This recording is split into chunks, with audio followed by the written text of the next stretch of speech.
더마카와 함께 시선 집중의 문을 열겠습니다. 어서 오세요. 네, 안녕하세요. 더마카입니다. 2월의 마지막 날인 오늘도 삐딱선정신 입각해서 주요 뉴스 챙겨 드릴 텐데요. 저희가 유튜브 라이브로도 동시에 방송을 하다 보니 많은 분들이 JB의 머리와 수염과 옷차림과 등등의 많은 관심들이 있으시잖아요. 네. 김천년소리님이 네. JB 오늘은 회색 인간입니까? 라고 컨셉을 물어주셨네요. 오늘 컨셉 뭐예요, JB? 그냥 손에 잡히는 거 입고 왔는데. 네, JB 그렇게 멋부리는 사람이 아니라 가지고 네. 네, 내일 뭐 입지 뭐 이런 거 고민 별로 안 하시는 분이에요. 중요한 여러분. 건 패션이 아니라 아우라 아니겠습니까? 아, 예. 네네. 네, 옷 색깔에 그렇게 큰 의미 두지 마시고요. 요런 관심들 좀 부담스러우십니까? 저는 블랙, 네이비, 그레이밖에 없습니다. 아, 화이트도 하나 있긴 하고. 그러니까 봄 맞아서 꽃무늬 좀 사시라는 댓글이 있었잖아요. 그죠? 네, 넘어가고요. 네. 네, 다반향초님이 내일은 3.1절입니다. 독립만세 태극기 꼭 답시다 라고 올려주셨고요. 네.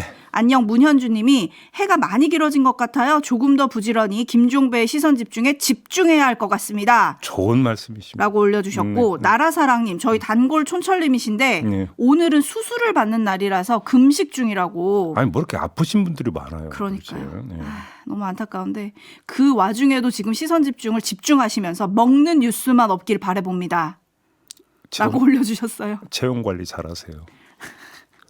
네, 당분간은 귀로만 들어야 할 것 같다고 하셨는데 나라사랑님 쾌차하시기 바라고요. 네. 함정남님 매일 아침 운동하면서 듣는데 오늘은 공군에서 전역하는 아들 데리러 강릉 가는 길에 듣고 있습니다. 아이고 좋으시겠다. JB 서재영 병장 전역 축하해 주세요. 아이고 축하드리고요. 맛있는 거 사달라고 하세요.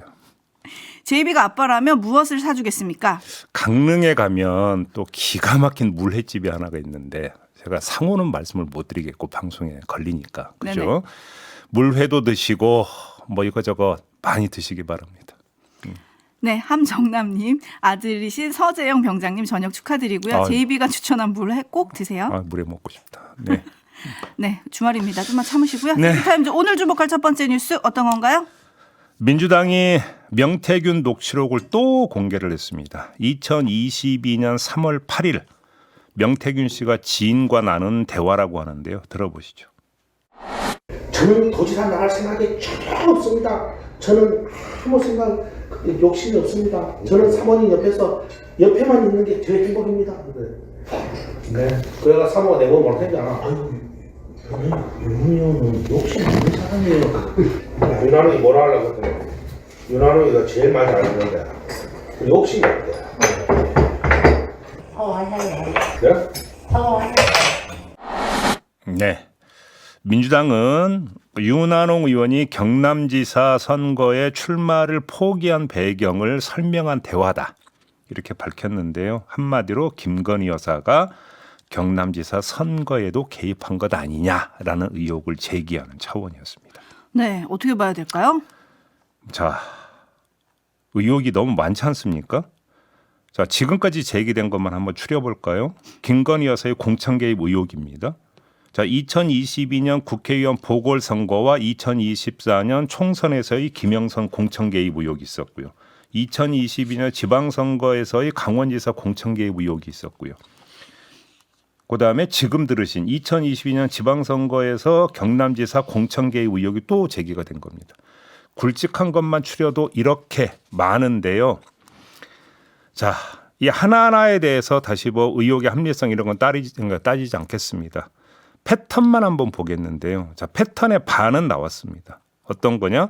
명태균 씨가 요청하고 김건희 여사가 요청받는 그 절반의 과정은 나왔습니다. 문제는 그렇게 요청받은 김건희 여사의 영향력이 어떻게 관철돼서 공천으로까지 귀결됐는가라고 하는 나머지 반쪽의 과정이 지금 사실은 별로 드러난 게 없다라는 겁니다. 더 간단히 말씀을 드리면 당에서 어떻게 공천이 결정됐는가라고 하는 그 과정에 대한 이야기는 별로 나온 게 없다라는 겁니다.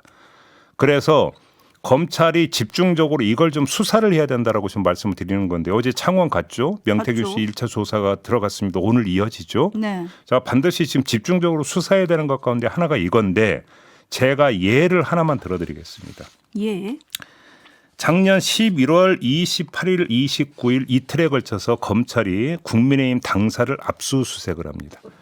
그리고 나서 보도가 나옵니다. 어떤 보도가 나오느냐? 2022년 재보선 당시 김영선 전 의원이 여론조사에서 3등을 기록한 자료를 검찰이 확보했다라는 보도였습니다. 이 압수수색을 통해서 확보했다라는 겁니다. 국민의힘이 여론조사를 돌려보니까 1등은 장동화, 2등은 김종양 후보가 나왔고 3등은 김영선 전 의원으로 나왔는데 3등한 김영선 전 의원이 결국 공천장을 받았다라고 네. 하는 이런 내용이었는데요. 자, 김영선 전 의원이 3등을 했다라고 하는 자료가 있다라는 것은 이때 처음으로 세상에 공개가 됐습니다. 그런데 세상에 공개된 건 이때가 처음이었는데 명태균 씨는 이미 그 전에 한참 전에 알고 있었다라는 겁니다. 관련 녹취가 있는데요. 잠깐 들려드리겠습니다. 정치에 작업 안 하는 게 있냐? 김영선이 3등인데 왜 그러면 그때 공천 받았어?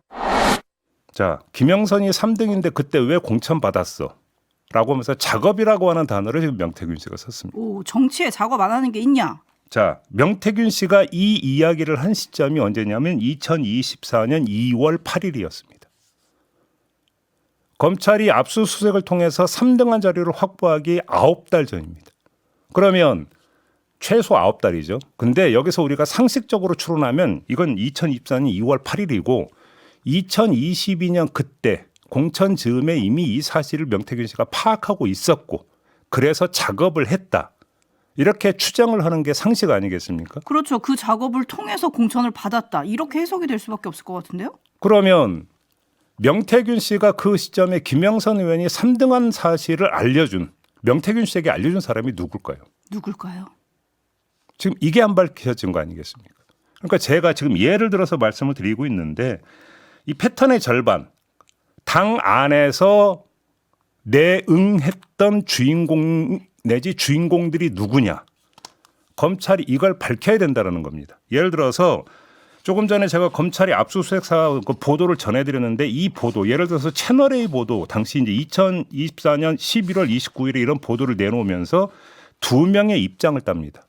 한 명은 이준석 그 2022년 공천이 이루어질 때 이준석 당시 국민의힘 대표 멘트를 따는데 이준석 당시 대표는 보고받은 적도 지시한 적도 없다고 말했다고 채널A가 보도했고요.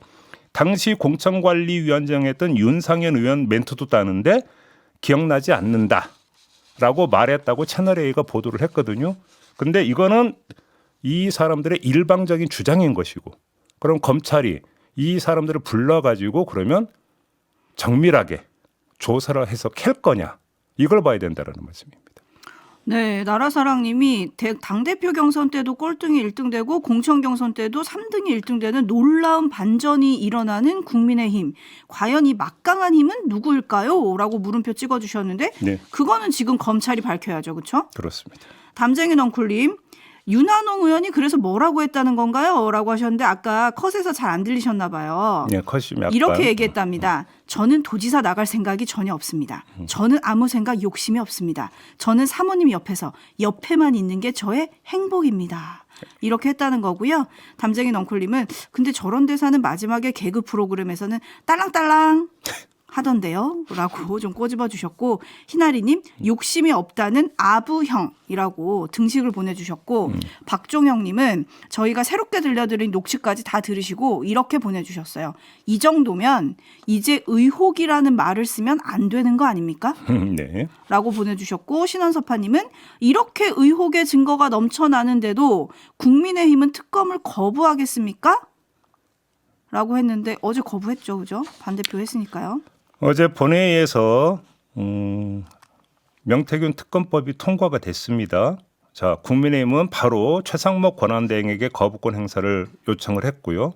최상목 대행이 이를 받아들일 가능성이 높다라고 지금 거의 모두가 전망을 하고 있는 거 아니겠습니까? 그러면 국회는 재표결을 할 것인데 결국 관전 포인트는 딱 하나. 재표결에서 국민의힘 이탈표가 여러 표가 나와서 통과가 될 수 있겠느냐 이건데 가능성이 높지 않다라고 하는 게 대체적인 관측입니다. 자, 한번 보죠. 어제 본회의 표결 결과를 보면 274명이 표결에 참여해서 찬성 182, 반대 91, 기권 1 이렇게 나왔습니다. 국민의힘 의원 가운데 찬성표를 던진 의원은 김상욱 의원이 유일했습니다. 자, 이 결과를 보면 재표결이 비록 무기명으로 이루어진다 하더라도 이탈표가 많을 거라고 전망할 수는 없습니다. 그리고 전망의 근거는 또 있습니다. 이 자리에서 일찌감치 짚은 바가 있습니다. 어차피 키는 친한계가 쥐게 되는데 재표결에서 통과시키면 너무 티가 난다. 친한계 입장에서. 왜? 그러면 이 명태균 특검법이 발동이 돼가지고 본격적인 수사에 들어가면 한동훈 전 대표의 경쟁자들도 수사 대상이 되기 때문에 너무 티가 난다고 말씀을 드린 바가 있습니다. 그렇죠? 여기에다가 또 최근 기류가 전해진 바가 있습니다. 김상욱 의원이 저희 시선집중과 인터뷰에서 뭐라고 했습니까? 친한계가 친윤과의 관계 회복을 모색하고 있다라고 이야기를 하지 않았습니까? 기류가 이렇다면 친한계에서 조직적 찬성표를 던질 가능성 거의 없다고 봐야 되겠죠. 네, 그리고 이런 전망에 쐐기를 박는 한동훈 전 대표의 인터뷰가 오늘 중앙일보에 실렸습니다. 네. 명태균 특검법 어떻게 보나요? 라는 질문에 정치 브로커가 선거에 영향을 미치는 건 큰 문제다. 하지만 지금 민주당의 명태균 특검법은 여당 분열을 노리는 의도가 너무 뻔하다. 휘말려선 안 된다. 이렇게 얘기를 했죠. 그 얘기가 이 얘기잖아요. 그러니까요. 네. 그러니까 그런 전망은 거의 현실 가능성이 없어졌다. 뭐 제이비가 얘기한 대로 될 것 같아요. 그러면 결국은 검찰이잖아요. 검찰. 네. 수사를 어떻게 할까요? 자, 수사 대상을 두 부류로 한번 나눠봅시다. 한 부류는 윤석열 대통령 부부입니다. 네. 다른 한 부류는 예비 경선 주자 그룹입니다. 이 두 부류 가운데 검찰이 어느 부류에 먼저 손을 댈지는 얼추 계산이 나오지 않느냐라고 보는데요. 분기점은 어차피 윤석열 탄핵 심판 결정 시점입니다. 탄핵이 인용되는 순간 대선판이 열리기 때문에 예비 경선 주자 수사는 빨리 해야 하고 탄핵이 인용되는 순간 윤석열 대통령 부부의 지위는 사라지기 때문에 그 뒤에 해도 된다. 이거는 수학이 아니라 산수 수준의 개선법이 됩니다. 검찰 입장에선 이렇게 시간차를 두고 수사를 해야 부담을 최소화할 수 있다라는 판단도 할 겁니다. 그래서 오세훈 서울시장 여론조사 비용을 대납했다는 의혹을 사고 있는 김한정 씨부터 압수수색을 한 것으로 해석을 할 수가 있는 겁니다. 문제는 수사하는 모양새를 놓고 시간차를 두는 것, 그렇게 연출하는 것과 그 시간차에 맞춰서 수사 결과도 시간차로 내놓는 것은 별개일 수도 있다는 것입니다. 다시 확인하자면 김건희 여사는 후순위이고 관전 포인트는 국민의힘 경선판이 개시되기 전에 오세훈 시장, 홍준표 시장 등에 대한 수사 결과를 내놓느냐 마느냐, 오히려 이게 우선해서 봐야 되는 관전 포인트 아니냐, 저는 이렇게 생각을 한다라는 말씀입니다. 네, 어찌합니까 님이 지금 검찰은 눈치 게임 중인 건가요? 라고 해주셨는데 네. 제이비의 전망이 맞을지 좀 지켜보도록 하겠습니다. 일단 어제 명태균 씨가 검찰에서 무슨 질문을 받았느냐, 여기에 대해서 MBC는 윤석열 대통령 부부에게 대선 경선 당시에 여론조사를 출력해서 전달한 적이 있었냐, 이런 질문을 받았다고 보도를 했어요. 네. 근데 이미 물증은 검찰이 다 가지고 있잖아요. 근데 이런 질문을 했다? 이걸 어떻게 봐야 되냐? 이런 얘기가 나왔고. 뭐 압수수색에 뭐 근거를 확보하기 위한 거다, 이런 뭐 해석이 있었다고 하는데요. 그래서 출력물이 있느냐 없느냐가 압수수색을 하느냐 마느냐의 관건이 된다는 것도 좀 약간 좀 그렇죠. 거시기하지 않습니까? 돌다리를 너무 두들겨보고 가는 게 아닌가, 저는 그러니까요. 이 생각이 들었는데. 예. 그리고 SBS는 오세훈 서울시장과 홍준표 대구시장에게도 여론조사를 제공한 적이 있다라고 명시가 어제 다시 진술을 했다고 얘기를 했고, 다만 불법적인 조작을 한 것은 없다라고 주장을 했고, 오세훈 시장과 만난 횟수가 기존에 알려졌던 4번이 아니라 7번인 것 같다, 이런 진술을 했다, 이런 보도가 있었습니다. 추가적으로. 그럼 이제 식당이 또 더 나오게 되는 건가요? 그렇죠. 아니면 사무실이 되는 겁니까? 그렇죠. 그건 뭐 알 수는 없고요. 네, 아무튼 횟수가 계속 늘고 있다. 네. 네, 그래서 오늘은 또 어떤 조사를 할 거냐, 이걸 계속 시선 집중해야 할 것 같습니다. 네. JB타임즈 다음 주목할 뉴스는요, 오디오로 먼저 만나보시죠. 헌법재판소가 최상목 대통령 권한대행이 마은혁 헌법재판관 후보자를 임명하지 않은 건 국회 권한을 침해한 것이라고 결론 내렸습니다. 헌재는 우원식 국회의장이 국회를 대표해 최대행을 상대로 낸 권한쟁의 심판 청구를 재판관 전원일치 의견으로 인용했습니다. 헌법에 의하여 부여된 청구인의 헌법재판소 재판관 선출을 통한 헌법재판소 구성권을 침해한 것이다. 네, 결론이 이렇게 나왔습니다. 이러면 이제 관심사는 최상목 권한대행이 곧바로 마은혁 후보자를 임명할 것이냐, 그리고 임명이 된다면 마은혁 후보자가 윤석열 탄핵 심판에 참여할 수 있느냐, 그러면 탄핵 심판 선고가 미뤄지는 것이냐, 뭐 이런 거 아니겠습니까? 이 문제는 잠시 후 인터뷰에서 한번 궁금증을 해소해 보도록 하고요.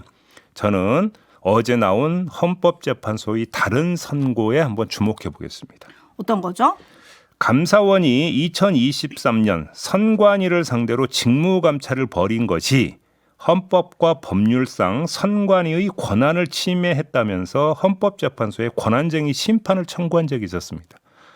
이에 대해서 헌재가 어제 이 청구를 받아들여서 권한 침해에 해당이 된다라는 판단을 내렸습니다. 그러면서 이렇게 밝혔는데요. 한번 들어보시죠. 대통령 등의 영향력을 제도적으로 차단하기 위하여 선거관리위원회를 독립적 헌법기관으로 규정한 헌법개정권자의 의사에 반하는 것입니다. 결국 위원이라는 것이잖아요. 자, 재판관 8명 전원이 이렇게 판단을 했다고 하는데, 자, 이 판단에 시사하는 바가 있다라고 봅니다. 어떤 건가요? 자, 12월 3일 그날 밤에 내란 세력은 중앙선관위에 난입했고, 이건 탄핵의 한 사유가 됐습니다. 자, 이에 대해서 헌법재판소 재판관이 어떤 판단을 내릴까요? 이게 궁금한 건데, 재판관 전원이 직무 감찰을 권한 침해로 봤는데, 그러면 그보다 더한 침탈 행위, 군인들을 지금 들여보낸 거잖아요. 그 침탈 행위를 어떻게 평가할지는 자명해지는 거 아니겠습니까? 그래서 이렇게 해석할 수밖에 없는데요. 어제의 선고는 탄핵 심판 결과의 예고편이다. 이렇게 해석해도 되지 않느냐라는 겁니다. 한번 지켜보도록 하죠. 그리고 최상모 권한대행이 그래서 마은혁 헌법재판관 후보자를 임명할 거냐 안 할 거냐, 촌철님들이 여기에 지금 초미의 관심을 보여주고 계신데, 물프레님은 어째 벌써 또 시간 끌기에 들어간 느낌입니다 라고 해주셨는데, 이 시간 끌기가 법적으로 상식적으로 가능한지 요거는 잠시 후에 따져보도록 하겠습니다. 네. JB타임즈 다음 주목할 뉴스는 어떤 건가요? 경찰청이 경무관 30명, 총견 104명 승진 예정자를 발표를 했습니다. 예상대로 용산 관련 인사들이 다수 포함이 됐는데요.